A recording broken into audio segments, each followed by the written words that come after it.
쉽지 않죠? 수능이 여러분 우리나라의 전 국민 엄청 중요한 날이잖아요. 비행기도 늦게 뜨고 조용히 해야 되고 출퇴근 시간도 바뀌죠. 여러분 수능이라고 하는 대학 입학 프레임 속에 우리 이제 수험생들은 살아갑니다. 여러분 근데 사실 우린 다 알지만 우리 인생의 목표, 인생의 방향이 대학은 아닙니다. 이건 우리가 전부 다 알죠. 대학을 나온 사람이건 나오지 않은 사람이건 대학이 내 삶의 뭔가 가장 큰 목적이라거나 이유가 되지는 않습니다. 그냥 내가 목표하는 것을 이루고자 하는 과정 중에 하나이죠. 그런데 제가 청소년부, 고등부를 쭉 해오다 보니까 현재 입시를 준비하는 학생들의 대부분은 대학이 목적이 되더라 였습니다. 그래서 너 뭐 하고 싶어? 어떤 과를 가고 싶어? 라고 하면 일단 섣불리 대답하지 못합니다. 그러면 어떤 과를 지원했어? 어디 학교를 지원했어? 라고 했을 때 질문은 성적에 맞춰서 했어요. 네, 요겁니다. 성적에 맞춰서 했다. 네. 문제는 이루고자 하는 꿈은 없지만 과정은 좋은 대학을 원하는 거. 이제 이러면 이제 집안에서 서로 이제 힘들어지는 거죠. 부모님과 자녀들의 관계가. 네. 그래서 우리는 입시라는 프레임에 의해서 대학이 가장 중요한 목적인 것처럼 됩니다. 그리고 우리는 이 프레임에서 쉽사리 쉽게 벗어나지 못합니다. 왜일까요? 왜 그럴까요? 주변을 둘러보면 다 그렇게 하고 있기 때문입니다. 나만 그렇게 안 하는 게 이상하기 때문입니다. 평일에 친구들을 학원에 가야만 만날 수 있기 때문입니다. 그런데 여러분 오늘 읽은 말씀이 저는 딱 그렇다라고 느꼈습니다. 여러분 베데스다 연못이라는 곳이 있는데 여기는 천사가 가끔 물을 움직인다. 그래서 물이 움직일 때 들어가면 어떤 병이든 낫더라 카더라 소식입니다. 그래서 이 연못 주변엔 아픈 사람 천지였습니다. 누구라도 이제 들어가려고 대기를 하고 있는 거죠. 물이 움직이나 언제 움직이나 저 물만 계속 바라보고 있다가 물이 움직이는 순간 이제 요이 땅 하고 이제 뛰어 들어가는 겁니다. 내가 제일 먼저 들어가야 되니까요. 여러분 물어보겠습니다. 진짜 베데스다 연못에 물이 움직일 때 들어가면 나았을까요? 나았을까요? 여러분 2000년 전입니다. 우리가 좀 상식적으로 접근했을 때 여러분 흑사병으로 유럽 인구의 3분의 1이 죽은 게 불과 600년 전입니다. 근데 여러분 2000년 전입니다. 사진을 한번 준비했는데 베데스다 연못의 사진입니다. 저기가 이제 베데스다 연못이었다고 하더라고요. 저기에 중풍병자, 피부병 환자, 눈에 안 보이는 사람, 다리 저는 사람, 혈루증 앓는 사람 등등 많은 사람들이 이 주변에 방황하고 대기하다가 뛰어들어 물보라가 막 넘치던 걸 상상해 보십시오. 그리고 그 물들은 계속 고여서 다시 나왔다가 다시 들어갔다가 다시 나왔다가 다시 들어갔다가 여러분 정말 그 연못에 들어가면 물이 나왔겠습니까? 몸이 나왔겠습니까? 병이 옮고 더 악화가 되면 더 악화가 되었겠죠. 그리고 또 여러분 한번 상상해 보세요. 원래 이 상상입니다. 상상. 원래 이 예쁜 계곡이 있으면 어떻게 됩니까? 가장 먼저 발견한 사람이 예쁜 카페를 하나 이제 만듭니다. 자리를 이제 먹는 거죠. 그리고 이제 맛집들이 속속들이 들어오면서 한 자리씩 차지하게 되는 거죠. 여기 베데스다 연못에 앉아 있는지 누구는 1년 차, 누구는 2년 차, 누구는 38년 차였겠죠. 뭐 그들 사이에 당연히 텃세도 있었겠죠. 넌 얼마나 있었냐? 저 올해 2년 차입니다, 선배님. 아유, 2년이면 뭐 더 기다려야겠구만. 여기 12년도 있어. 네. 그런 걸 한번 상상해 보세요. 그런 얘기도 오갔을 거고요. 그러던 와중에 오늘 등장하는 한 주인공 38년 된 병자다. 네. 근데 이 병자에게 예수님이 찾아옵니다. 그리고 예수님이 이렇게 묻습니다. 6절입니다. 예수께서 그 누운 것을 보시고 병이 벌써 오래된 줄 아시고 이르시되 네가 낫고자 하느냐? 네가 낫고자 하느냐? 예수님도 참 당연한 걸 물으셔. 당연한 걸 물으셔. 당연히 낫고 싶죠. 근데 더 과감은 뭡니까? 네, 주님, 낫고 싶어요. 라고 한마디 하면 되는데 이 병자의 대답이 이렇습니다. 7절입니다. 병자가 대답하되 주여 물이 움직일 때 나를 못에 넣어주는 사람이 없어서 내가 가는 동안 다른 사람이 먼저 내려가나이다. 이거 성경이 순화해서 적어 놓은 거지 현실 말투로 번역을 해보자면 아무도 나를 저 물에 넣어주질 않아요. 당신이 좀 넣어줄 수 있겠소? 나 좀 저기 넣어줄 수 있겠소? 네. 왜요? 물에 들어가면 낫는다고 생각하는 수많은 병자들 사이에서 나도 그렇게 믿고 있으니까요. 여러분 다시 읽어보시니까 어떠세요? 저는 이 글을 읽으면서 참 한심하다 라는 생각을 했습니다. 또 참 불쌍하다. 내 병도 고칠 수 있고 내 인생도 송두리째로 바꿀 수 있고 내 인생의 창조자이신 분이 나에게 낫고자 하느냐라는 질문에 네 주님 낫고 싶어요가 아니라 저 물에 나 좀 넣어주세요 라는 답변이라는 거예요. 이 얼마나 영적인 무지함을 요한복음이 보여주고 있는지 우리에겐 적어놨습니다. 다시 수능 얘기로 잠깐 돌아와서요. 값진 인생, 알찬 인생, 멋있는 인생을 살 수 있게 해주시고 인도해 주시고 창조해 주신 그 하나님에게 우리의 요구는 좋은 대학 가게 해주세요 정도가 아닌가 우리는 한번 돌아볼 필요가 있습니다. 저는 대학 갈 필요가 없다는 이야기를 하는 게 아닙니다. 저도 대학을 나왔고 또 옛날에는 대학은 꼭 가야 된다라는 어르신들의 말이 뭐 그게까지 꼭 가야 되나 싶었는데 또 사회에서 살다 보니 대학은 가는 게 맞는 것 같다라는 생각을 하곤 합니다. 가다 보면 좋은 교수님들도 있고 뛰어난 분들과 내가 토론도 하게 되고 좋은 책들도 강제로 읽게 되고요. 좋다고 생각합니다. 근데 마치 이런 거죠. 내가 판사가 되고 싶어. 판사가 되어 정의로운 판결을 내리는 게 꿈인데 정의로운 선택을 내리는 연습과 용기는 버리고 그냥 좋은 대학, 로스쿨만을 가기 위해 살아가는 것과 같은 것 아닌가? 학생들에게만 해당되는 것이 아닙니다. 저와 여러분들의 최근 기도는 무엇이었습니까? 여러분 최근에 하나님께 어떤 기도를 하셨습니까? 하나님에게 여러분이 요구한 요구사항은 무엇이었습니까? 여러분 우리는 무엇을 쫓고 있습니까?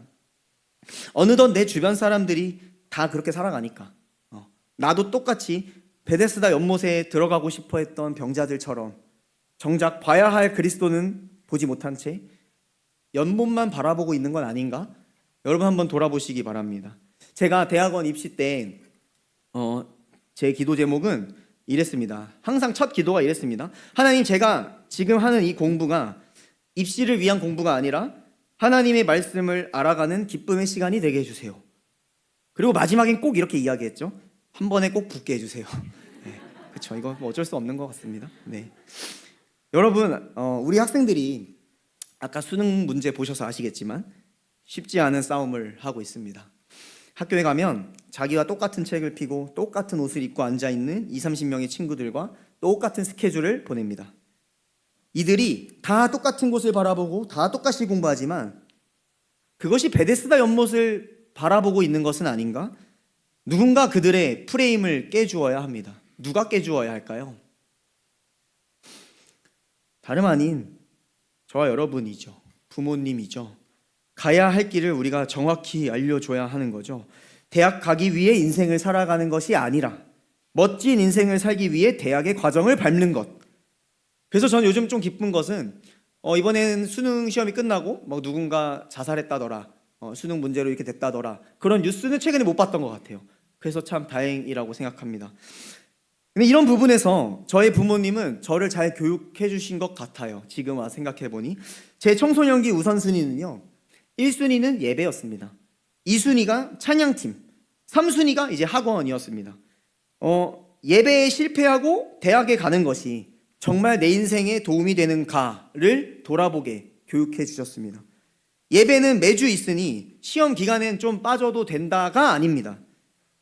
하나님과의 약속을 안 지킨다면 내 삶에서의 나와의 약속조차 나는 지키지 못할 것이다 인 거죠. 하나님과 나의 관계에 대한 부분을 다시 생각해 보는 겁니다. 하나님과 내가 어떤 밀접한 관계를 가지고 있는가? 나를 지으신 분이 나를 지으면서 어떤 목적을 가지고 지으셨는데 그 목적을 알아가기 위해 노력하지는 않으면서 남들이 다 바라보니 나도 바라보고 그걸 향해 달려간다라? 이건 아니다 라는 것이죠. 우리는 이거를 우리가 자녀들에게 교육해야 합니다. 여러분 우리가 한번 돌아보아야 합니다. 우리도 베데스다 연못을 보느라 예수님을 바라보지 못하고 있는 걸 수도 있습니다. 여러분, 사실 요한복음은요 계속해서 이 지점을 공략합니다. 우리가 다른 것을 쫓느라 예수 그리스도를 보지 못하고 있다라는 걸 우리에게 보여주는데요. 요한복음 5장 이후에도 쭉 읽어보면 오늘 이 38년 된 병자가 나음을 받고 나서 끝까지 자기를 고친 사람을 알았을까요? 몰랐을까요? 몰랐습니다. 누가 날 고쳐줬는지 몰랐습니다. 요한복음의 첫 번째 표적, 요한복음 2장에 나오죠. 가나의 혼인잔치, 물로 포도주를 만든 사건. 연회장의 사람들은 끝까지 포도주가 어디서 났는지 알지 못하였더라. 그 다음 3장으로 넘어가면 한밤중에 예수님을 찾아온 니고데모가 있었습니다. 한밤중에 사람들 안 볼 때 몰래 찾아가서 하나님의 나라는 어떻게 하여야 볼 수 있습니까? 물어봅니다. 그때 예수님 뭐라고 하시냐? 네가 거듭나야 하겠다. 물과 성령으로 나지 않으면 하나님 나라를 볼 수 없다. 그러자 니고데모가 뭐라고 합니까? 그게 뭔 소리예요? 어머니 모태에 다시 들어가라는 소리인가요? 영적인 무지함, 영적인 무지함을 고발하는 거죠. 그리고 바로 다음 장 넘기면 우물가에서 만난 사마리아 여인에 대한 얘기가 나옵니다. 물로 대화를 시작하죠. 물 한 잔 줄 수 있겠니? 왜 사마리아인인 나에게 유대인인 당신이 물을 달라 하십니까? 그때 예수님 뭐라고 하시냐? 너가 물을 달라 하는 이가 누군지 알았더라면 너가 나에게 달라고 했을 것이다. 영원히 목마르지 않는 물. 그리고 바로 다음 장에 가면 오늘 요한복음 5장 베데스다 연못에 대한 이야기가 나오는 겁니다. 이들의 공통점이 있다면 이들 전부 영적인 무지함으로 무엇을 쫓는지도 모르고, 그리고 모른 채 쫓고 있다라는 거, 그리고 그것을 쫓느라 근본이신 예수 그리스도, 해결책이신 예수 그리스도를 알아보지 못하고 있다라는 것입니다. 성경은 오늘날 우리에게 이야기합니다. 누구누구야, 무엇을 향해 그렇게 쫓고 있느냐? 누구누구야, 생명의 강을 앞에 두고 물을 막 그렇게 많이 길고자 열심히 사느냐? 누구누구야, 나를 고칠 수 있는 분을 앞에 두고 왜 베데스다 연못을 바라보고 있느냐? 이렇게 물으십니다. 사랑하는 성도 여러분, 베데스다라는 말의 뜻을 아십니까? 베데스다, 베이트와 PPT 띄워주세요. 베이트와 헤세드의 합침입니다. 베이트 집, 헤세드 자비, 은혜, 사랑. 오늘 헤세드 담임 목사님께서 말씀해 주셨죠. 자비의 집, 사랑이 베풀어져야 하는 곳이라는 뜻입니다. 그런데 이곳은 자비의 집이 아니라 병자들의 욕심이 가득한 전쟁터였습니다. 서로 먼저 들어가겠다 경쟁하고 앞사람을 제끼고 넘어뜨리고 내가 먼저 들어가겠다 하는 전쟁터였습니다. 그랬던 이 38년 된 병자를 누가 낫게 하십니까? 예수님이 낫게 하시죠. 이 환자의 고침이 이 환자의 믿음 때문일까요? 아니요. 누군지도 몰랐는데요. 오직 예수 그리스도의 자비였습니다. 결국 자비의 집은 베데스다 연못이 아니라 예수 그리스도의 품 안입니다. 결국 자비의 집은 우리가 쫓고 있는 그것들이 아니라 예수 그리스도입니다. 우리의 길은 우리가 쫓는 것이 아니라 우리의 길은 예수 그리스도입니다. 이후에 다른 것들을 열심히 쫓던 사람들의 모습이 대비되어 성경에 나오는데요. 이 병자가 자리를 들고 나와서 걸어 나가니까 유대인들이 뭐라고 했는지 아십니까? 요한복음 5장 10절의 말씀입니다. 우리 함께 읽어보겠습니다. 시작.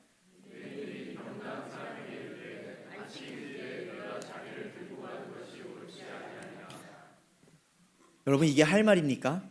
38년 동안 앉아있던 사람한테? 이제 38년 동안 아프던 사람이 걸어가는데, 야, 너 어떻게 나왔어? 축하해. 이제 괜찮은 거야? 상식적이지 않습니까, 이게? 그런데 안식일에 네가 그러는 게 옳지 않다 라는 소리를 하고 있는 거예요. 여러분, 너무 빠르게 달리면 주변 자연이 보이지 않는 것처럼 우리가 무언가 열심히 쫓으며 달려갈 때 하나님이 나에게 갖고 계신 날 향한 뜻이 보이지 않을지도 모릅니다. 예수 그리스도의 사랑과 자비를 벗어나 각자의 목적을 쫓다 보면은 유대인들처럼 우리는 강팍해질지도 모릅니다. 그래서 사랑하는 여러분, 우리 진짜 자비의 집 예수 그리스도, 우리가 진정 쫓아가야 할 곳 바로 예수 그리스도의 품 안으로 다시 돌아가는 저와 여러분이 되시기를 간절히 축복합니다. 여러분, 다른 걸 쫓고 있었다면 우리 주님께 다시 돌아갑시다. 그분은 우리가 돌이키기를 기다리고 계십니다. 목적 없이 달리고 있었다면, 열심히 달리고 있었다면 잠시 멈춰봅시다. 날 부르신 그 계획이 이제 보이실 겁니다. 우리 그렇게 헛된 베데스다를 바라보는 것이 아니라 예수 그리스도를 바라보며 또 한 주를 보내는 저와 여러분 되기를 간절히 소망합니다. 기도하겠습니다. 하나님, 감사합니다. 오늘도 우리를 자녀로 불러주시고 하나님의 자녀라 예배할 수 있게 해주시니 감사합니다. 하나님, 자격 없는 우리를 하나님의 자녀로 만드셔 주셨고, 그럼에도 불구하고 우리는 예수 그리스도를 쫓는 것이 아니라 헛된 무언가, 베데스다와 같은 것들을 쫓고 있었는 건 아닌가 이 시간 돌아봅니다. 하나님, 내가 그랬다면 이제라도 돌이키게 하시고, 이제는 내가 진정한 자비의 집이신 예수 그리스도를 쫓으며 살아가는 우리 모두가 되게 하여 주시옵소서. 예수님의 이름으로 기도합니다. 아멘. 지금은 동남로에서 청소년부 우수 학생과 우수 교사, 모범 학생과 모범 교사 시상이 있겠습니다. 네, 교육위원회 서기를 섬기고 있는 김학진 집사입니다. 지금부터 서울 동남로의 중고등부연합회 모범 학생, 모범 교사 시상식이 있겠습니다. 안광현 학생 앞으로 나와주세요. 안광현 학생은 청소년부에서 일렉 기타로 섬기고 있습니다.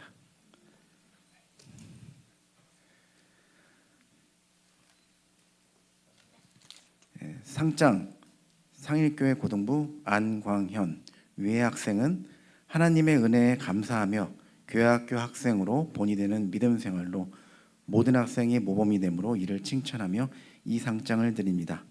대한예수교 장로회 교회학교 서울 동남로의 중고등부연합회 회장 송재윤 안수집사.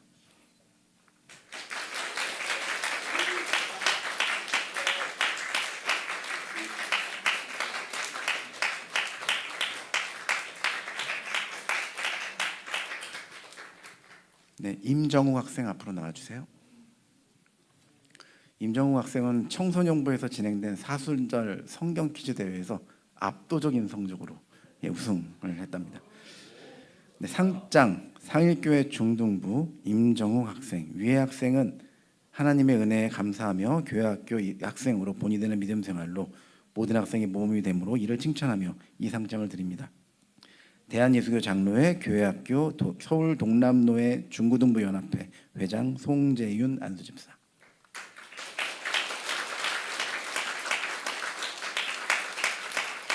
그다음에 박동희 선생님 앞으로 나와주세요.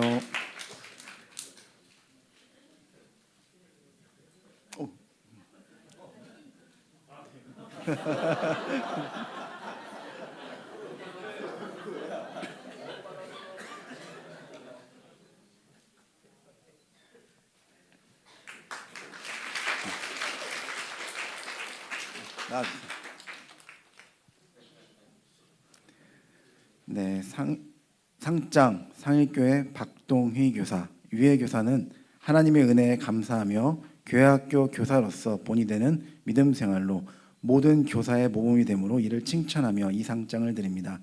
대한예수교 장로회 교회학교 서울 동남로회 중고등부연합회 회장 송재윤 안수집사.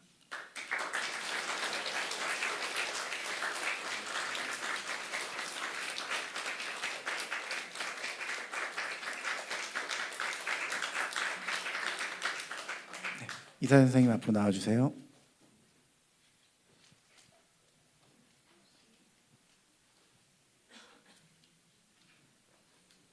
네, 상장 상일교회 윤이사야 교사 위의 교사는 하나님의 은혜에 감사하며 교회학교 교사로서 본이 되는 믿음 생활로 모든 교사의 모범이 되므로 이를 칭찬하며 이 상장을 드립니다. 대한예수교 장로회 교회학교 서울 동남로회 중고등부연합회 회장 송재윤 안수집사.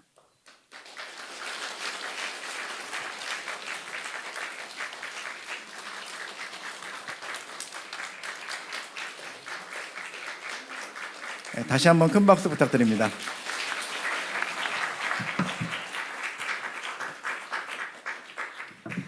함께 주가 보이신 생명의 길 찬양하신 후에 담임 목사님 축도로 예배를 마치겠습니다.